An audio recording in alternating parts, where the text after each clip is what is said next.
원망하기 시작하는 거죠. 왜 우리를 여기까지 모세가 데리고 왔느냐? 차라리 우리가 애굽에 있었더라면 죽지 않고 그래도 소위 말하면 입에 풀칠을 나고 살았을 텐데 이 광야에서 우리는 다 죽게 되었구나.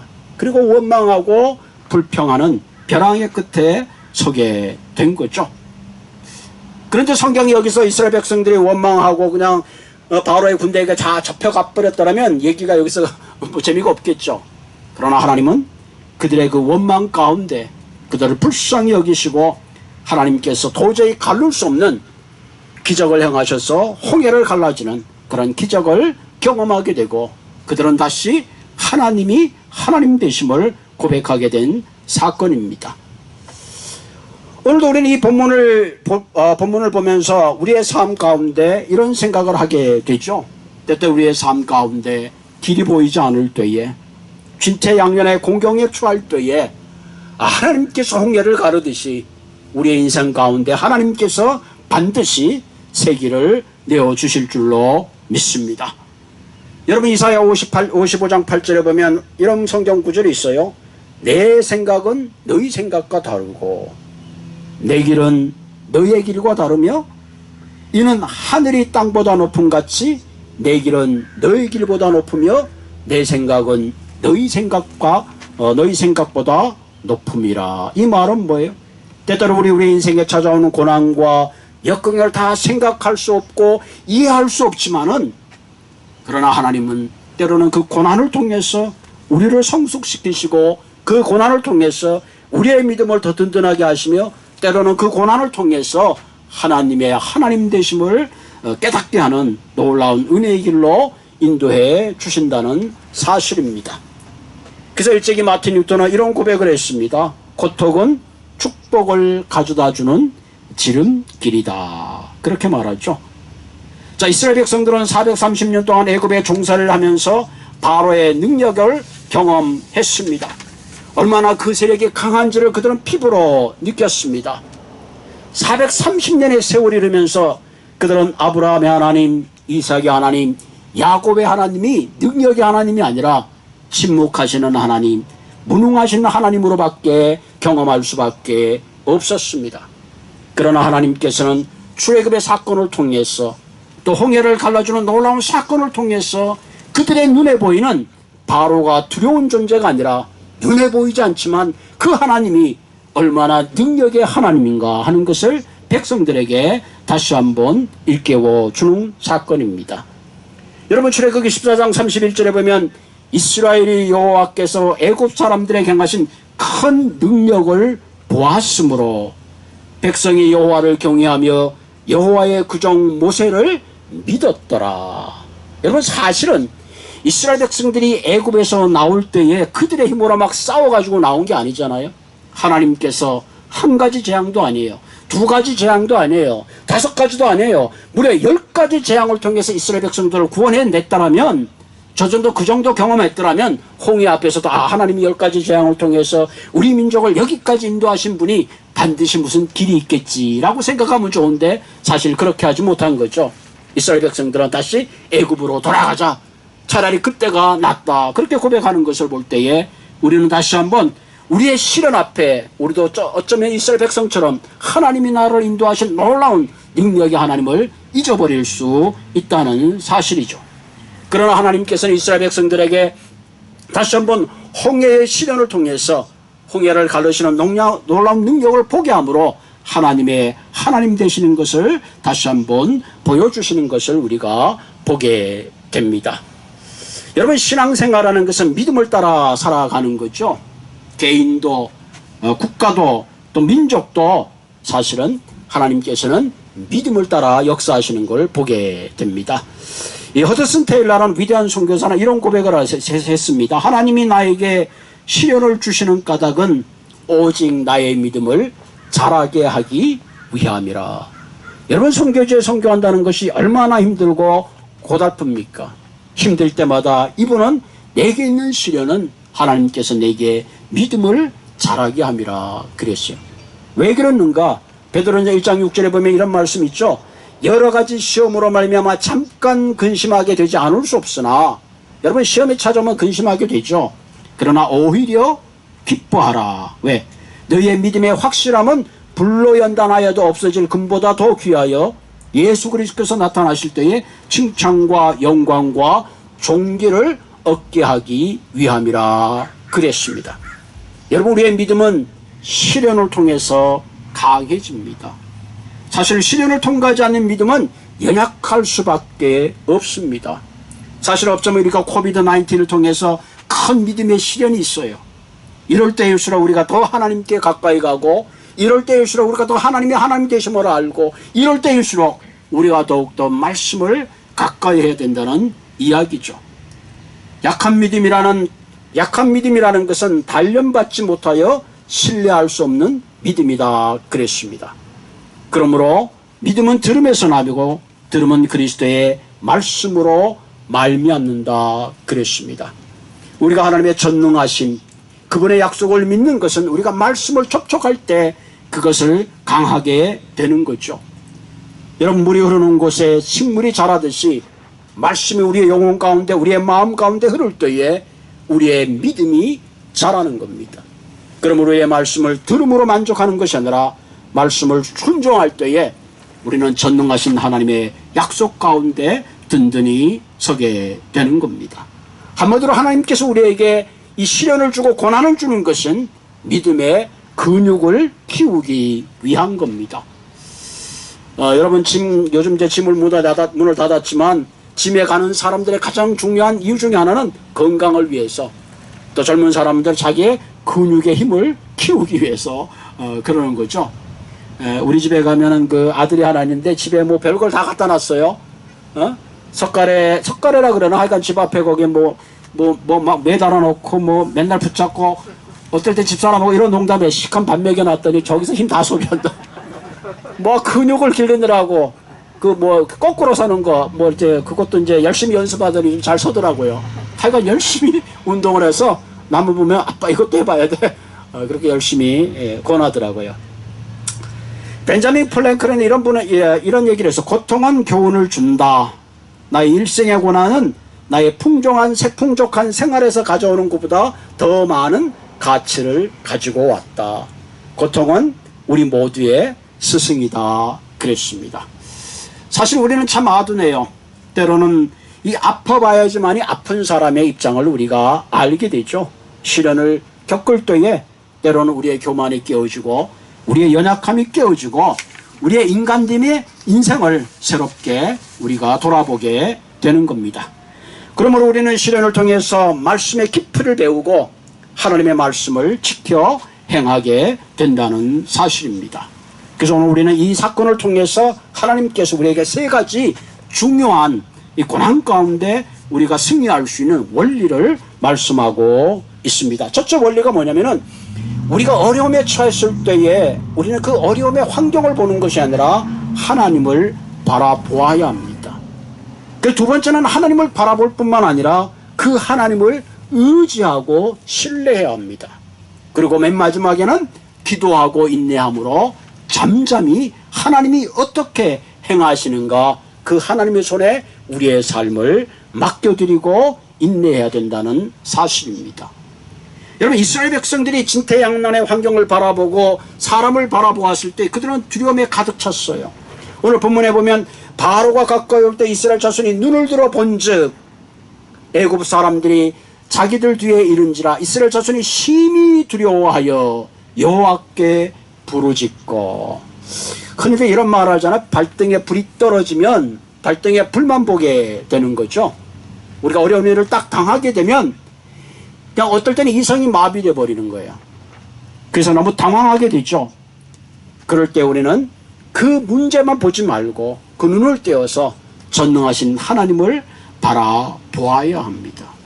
오늘 성경에 보면 똑같은 바로의 군대를 보았습니다. 그런데 모세는 더 능력이 있으신 하나님을 바라본 거죠. 많은 백성들이 두려워하여 원망할 때에 모세는 출애굽기 14장 13절에 보면 이렇게 말합니다. 모세가 백성에게 이르되 너희는 두려워하지 말고 가만히 서서 여호와께서 오늘 너희를 향하시는 구원을 보라. 그죠? 무엇을 바라보는가에 따라 인생의 방향이 달라지는 거죠. 민수기 21장에 보면 이스라엘 백성들이 하나님을 원망할 때에 하나님께서 모세에게 불뱀을 만들어서 장대 위에 세우라 그랬습니다. 그럴 때 이스라엘 백성들이 그것을 바라보는 순간에 맹독이 물러가고 고침을 받았습니다. 그러나 그것을 바라보지 않는 사람은 죽게 되었죠. 무엇입니까? 하나님은 우리가 당한 환경을 바라보는 것이 아니라 하나님을 바라보라는 거죠. 우리의 삶 가운데 우리는 십자가를 바라보아야 합니다. 때때로 우리의 삶 속에 철병거가 보입니다. 때때로 우리의 삶 속에 미래가 보이지 않습니다. 때때로 우리의 삶 속에 희망이 보이지 않을 때에 우리는 눈을 들어서 전능하신 하나님, 나를 향하여 십자가에 죽기까지 하신 그 사랑을 바라볼 때에 우리는 다시 일어나게 되는 겁니다. 여러분, 출애굽기 14장 14절에 보면 여호와께서 너희를 위하여 싸우시리니 너희는 가만히 있을지니라. 사실 이스라엘 백성들은 출애굽할 때 제대로 된 군대가 있는 것도 아니고 싸울 수 있는 무기가 하나도 없어요. 여호와께서 너희를 위하여 싸우시리라. 저걸 인식하되 두 눈은 하나님을 주시해야 된다 하는 겁니다. 그러면 이 홍해 사건을 통해서 저와 여러분들 어떤 환경이 있든지 그 환경의 노예가 되는 것이 아니라 그 환경 가운데 우리를 위하여 싸우시는 능력의 주님을 바라보시기를 바랍니다. 두 번째는 환경을 바라보지 않고 하나님을 바라볼 뿐만 아니라 중요한 것은 그 하나님을 의지해야 된다. 바로의 군대를 봤을 때 이스라엘 백성들은 처음에 하나님께 부르짖었지만 순식간에 마음이 불평하고 원망으로 돌아서 버리고 말았습니다. 왜? 그들의 믿음이 약하고 그들의 하나님을 신뢰하는 의지가 약했기 때문에 그렇습니다. 왜 그렇게 됐을까요? 두려움이 믿음을 삼켜버렸기 때문에 그렇습니다. 여러분, 이 코비드-19의 이 두려움이 때때로 우리가 그동안 지켰던 모든 믿음을 삼켜버리는 그런 경우가 있습니다. 하나님을 의지하는 믿음이 있는 곳에 두려움이 사라집니다. 반대로 두려움은 믿음이 있는 곳에서 그 힘을 발휘하지 못합니다. 두려움과 함께 찾아오는 것이 뭐예요? 환경을 원망하는 겁니다. 사람을 원망하게 되는 겁니다. 그리고 불평하게 되는 거죠. 그래서 출애굽기 14장 11절에 보면 이 광야에서 우리를 죽게 하는구나. 우리를 광야에 내버려 두라고 그러지 않았느냐. 차라리 광야에서 죽는 것보다 우리가 애굽에 종살이하는 것이 낫겠노라. 그 두려움 앞에 이스라엘 백성들은 차라리 노예의 삶으로 돌아가려고 하는 그런 마음을 가졌던 거죠. 우리는 두려움을 정복해야 합니다. 우리의 삶 속에 찾아오는 두려움을 정복하는 방법은 전능하신 하나님을 신뢰하는, 그분을 의지하는 길밖에 없습니다. 여러분, 잠언 29장 25절에 보면 사람을 두려워하면 올무에 걸리게 되거니와 여호와를 의지하는 자는 안전하리라 그랬습니다. 시편 20편 7절에 보면 어떤 사람은 병거를, 어떤 사람은 말을 의지하나 우리는 여호와 우리 하나님을 자랑하리로다 그랬습니다. 여러분, 위협의 인생 가운데 정말 하나님을 의지하고 모든 두려움을 극복하시는 귀한 삶이 되기를 바랍니다. 세 번째 중요한 것은 뭐냐면 우리가 기도하고 하나님께 잠잠히 기다려야 합니다. 이게 참 어려워요. 기다린다는 거. 이 진퇴양난의 벽에 부딪힐 때에 우리는 조급하지 않도록 주의해야 합니다. 사람이 당황하게 되면 굉장히 급해지게 되는 거죠. 그럼 무엇이 되냐면은 이성을 잃어버리면 생각하는 능력을 상실하게 되는 거예요. 이스라엘 백성들이 두려움에 잡히는 순간부터 하나님께서 애굽에서 10가지 재앙으로 자기들을 인도하신 그 사건을 사실은 잊어버렸던 거예요. 그래서 우리가 신앙생활하면서 우리가 뭘 생각해야 되냐면 내 삶에 어려움이 있을 때에 그동안 나를 인도하시고 여기까지 인도했던 하나님을 기억해내는 것이 대단히 중요합니다. 사실은 이스라엘 백성들에게는 바로의 군대들이 가까이 오고 있지만 사실은 더 가까이 계신 분은 바로 하나님입니다. 그래서 우리가 두려움을 이기는 가장 중요한 것 중에 하나는 하나님의 임재를 느끼지 못하는 거예요. 그러나 우리가 기도하고 기다릴 때에 우리는 거기에 해결을 찾고 하나님의 임재를 경험하게 되는 겁니다. 그럴 때 우리는 두려움이 찾아올 때에 가장 중요한 것 중에 하나가 하나님께 기도하는 거죠. 하나님의 역사하심과 인도하심을 기다려야 합니다. 우리가 기도하고 기다릴 때에 오늘 본문에 보면 하나님이 싸워주신다는 거죠. 오늘 출애굽기 14장 21절에 보면 모세가 바다 위로 손을 내밀매 여호와께서 큰 동풍이 밤새도록 바닷물을 물러가게 하시니 물이 갈라져 바다가 마른 땅이 된지라. 그들은 기도하고 있을 때에 모세가 바다 위로 손을 내밀고 있을 때에 일하시는 분은 동풍이 밤새도록 불게 하셨다 하는 거죠. 여러분, 이스라엘 백성들이 아말렉과 싸울 때에 모세는 진두지휘를 하고 아론과 훌이 모세의 손을 들고 기도할 때에 여호수아가 그 전쟁에서 이기는 모습을 우리는 기억하게 되는 거죠. 밤새도록 하나님께서 동풍이 불어서 바다에 길이 생기게 하신 겁니다. 하나님께서는 아브라함에게 약속을 하시고 아브라함에게 이삭을 25년이 지난 다음에 그 약속을 이루어 주었습니다. 만약에 이 아브라함에게 25년이라는 세월이 없었더라면 이삭을 하나님께 바칠 수 있는 믿음의 조상이 되기가 불가능했을 겁니다. 때로 우리 하나님의 말씀은 우리가 기다리고 지킬 때에 그 말씀이 마치 약속음과 같아요. 일정한 시간이 되면 반드시 우리의 기도가 현실이 되고 하나님께서 응답해 주십니다. 오늘 출애굽기 14장 13절에 보면 모세가 백성에게 이르되 너희는 두려워하지 말고 가만히 서서 여호와께서 오늘 너희를 위하여 행하시는 구원을 보라. 여호와께서 너희를 위하여 싸우시리니 너희는 가만히 있을지니라. 만약에 이스라엘 백성들이 온 백성들이 죽게 아니면 까물거러 바로의 군대를 대적했더라면 아마 다 죽었을 거예요. 그러나 더 큰 건 뭐예요? 그들이 싸운 것이 아니라 하나님이 너희를 위하여 싸우시게 했다. 우리 인생에 우리의 고난 가운데 그 고난을 이기는 것은 내 힘으로 이기는 것이 아니라 하나님께서 그 고난 가운데 이기실 수 있도록 우리는 하나님 앞에 잠잠히 하는 훈련이 필요하다 하는 겁니다. 우리가 힘을 얻는 것은 바로 잠잠히 할 때에 하나님께서 우리를 싸워주시고 성령의 능력이 우리와 함께하기 때문에 그렇습니다. 모세가 모세 될 수 있었던 것은 광야의 잠잠함에 40년의 세월이 필요했고 다윗은 10년 동안 바울의 추적을 받으며 하나님 앞에 잠잠했습니다. 그 결과 그는 이런 고백을 하죠. 나의 영혼이 잠잠히 하나님만 바라며 나의 구원이 그에게서 나오는도다. 여러분, 우리는 참 조급해요. 우리 어떤 기도의 내용에 대해서 혹은 뭐 일주일, 이달, 한 달만 계속 하는 것도 굉장하죠. 그래서 한 달만 지나가 두 달만 지나면 다 포기하고 말듯이죠. 마치 이스라엘 백성들이 차라리 그때가 좋다고 돌아가듯이 오늘 다윗은 10년이 지났지만 이렇게 고백하는 거죠. 하나님만 잠잠히 바랐다. 그 순간에 얼마나 힘들고 어려운 시간이 많았겠어요. 그럼에도 불구하고 나의 구원이 그에게서 나눈도다. 오직 그만이 나의 반석이요 나의 구원이시요 나의 요새시요 내가 크게 흔들리지 아니하리로다. 아멘. 여러분의 인생 속안에 정말로 이런 고백이 있어야 됩니다. 나의 반석이시요 나의 구원이시요 나의 요새이시요 내가 크게 흔들리지 아니하리라. 때로는 길이 안 보인다고 길이 없는 것이 아닙니다. 다만 내 눈에 보이지 않을 뿐입니다. 이스라엘 백성들의 눈에는 바다의 길이 보이지 않았어요. 그러나 하나님은 그 길을 보고 계신 겁니다. 때로는 구름 위에 태양이 보이지 않지만 태양은 여전히 있는 겁니다. 우리가 믿는 그 하나님은 길이 없을 때에 길을 열어주십니다. 길이 막혔을 때에 그 길을 또한 열어주십니다.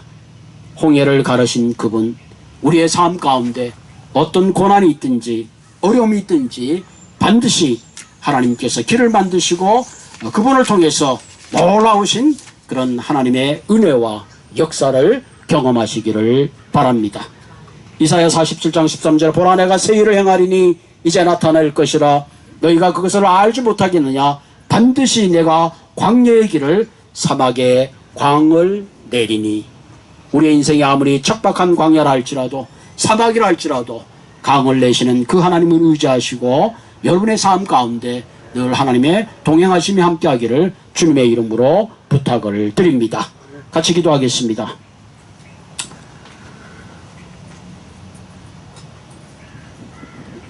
살아계신 하나님,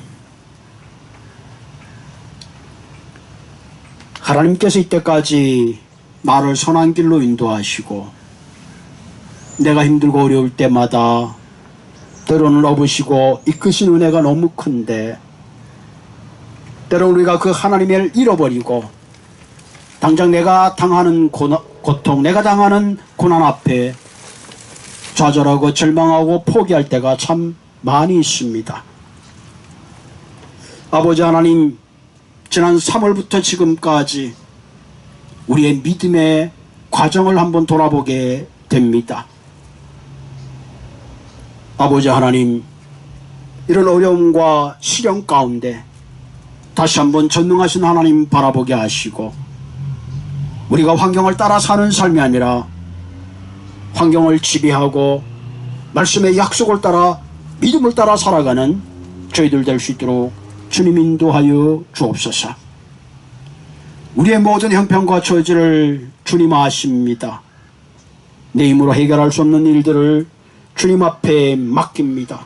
자녀의 문제를 맡기고 사업의 문제를 맡기고 우리 인생의 미래의 문제를 주님 맡기오니 주님께서 모든 문제들을 해결하여 주시고 막힌 길들을 열어주시고 없는 길을 주께서 만들어 주실 줄로 믿습니다. 무엇보다 하나님, 옥수단에 속한 사랑하는 교우들 주님 기억하여 주시고 더욱더 믿음을 도하여 주시며 주님께서 우리에게 맡겨주신 귀한 사명 능히 감당할 수 있도록 주님 함께하여 주시고 무엇보다 하나님 코비드-19으로 인해서 어려움을 당하는 모든 가정들 다시 한번 힘을 얻게 하여 주시고 모든 하나님의 은혜 가운데 승리할 수 있도록 주님 함께하여 주옵소서. 너스렛 예수님의 이름으로 감사하며 기도드리옵나이다. 아멘.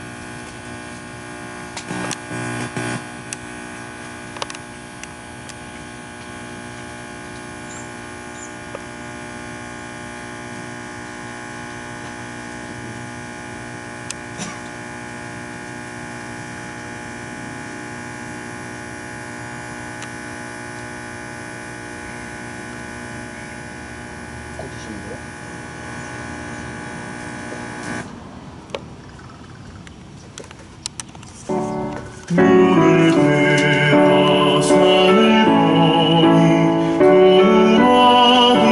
어디서나 천지 지은 주 하나님 나를 도와주시네. 나의 발이 실족 않게 주가 깨어 지키며 택한 백성 항상 지켜 길이 보호하시네. 도우시는 하나님이 내게 그늘 되시니 낮의 해와 밤의 달이 너를 삼지 않겠네. 내 말을 주지 않고 너를 보호하시며 너의 주인 지금부터 영영으로 하시니.